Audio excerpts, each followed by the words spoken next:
तो कर्दम ऋषि ने कहा कि देखो हमको विवाह नहीं करना, हम तो केवल भगवान का भजन करेंगे। बोले ठीक है, आपकी इच्छा, आप जैसा चाहो। चले गए जंगल में भजन करने के लिए। वर्षों व्यतीत हो गए भजन करने का। लेकिन भगवान कर्दम ऋषि के पास में कर्दम ऋषि से बोले कि देखो अब आप विवाह कर दो।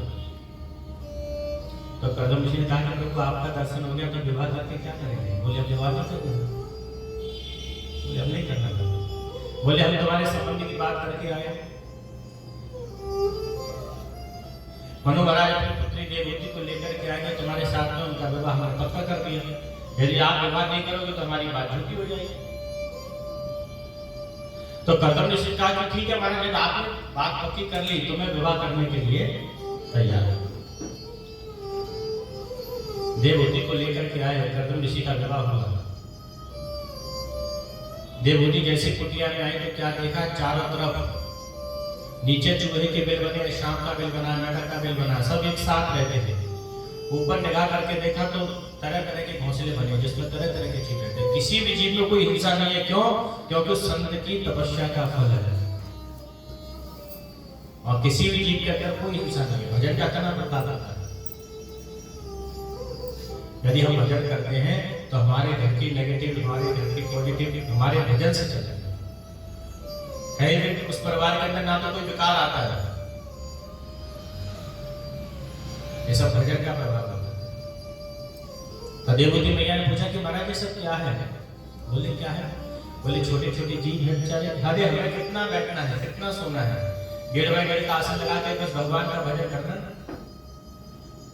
तो देवहूति ने कहा कि आप ऐसा करो, आप स्नान ध्यान करके आओ, तब तक इस कुटिया को मैं साफ सुथरा कर दिया। भाई हम किसी के जाए, हमको कोई स्टोर रूम में बिठा दें तो हमारा बैठने का मन करेगा? नहीं करेगा। ऐसे भगवान का है। ये ठाकुर जी हमारे घर में आ जाए तो हम कहाँ बैठाएंगे? अच्छी जगह। जब हम स्टोर रूम में नहीं बैठ सकते हैं तो हम भगवान को कैसे देख सकते? निर्मल मन जन सो मोहि पावा, मोहि कपट चित्रना भावा। तो ठाकुर जी हमारे हृदय में बैठना चाहते हैं लेकिन हम बैठा नहीं सकते। क्यों नहीं बैठा सकते? क्योंकि हमारे हृदय में इतनी गंदगी भरी है, इतनी गंदगी भरी है कि भगवान को बिठाएं तो बिठाएं कैसे?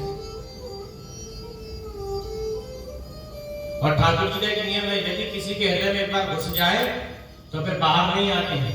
वैसे तो घुसते ही नहीं है। मान लो कभी किसी के हृदय में घुस गए ठाकुर जी तो फिर बाहर निकलने का नाम नहीं लेते। ये वृंदावन की सत्य घटना है। एक गोपी ऐसे ही पेड़ के नीचे बैठी थी, आंख बंद करके।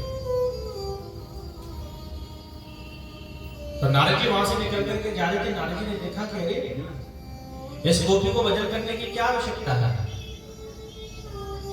बोले जहां भगवान स्वयं 11 वर्ष 56 दिन जिस ब्रज में रहे और गोपियों के साथ में माखन चोरी की लीला को किया, गोवर्धन की लीला की, तरह तरह की लीलाएं की, गोपियों के साथ में महाराज की लीला को किया, लेकिन उसके बाद इस गोपी को भजन करने की आवश्यकता है?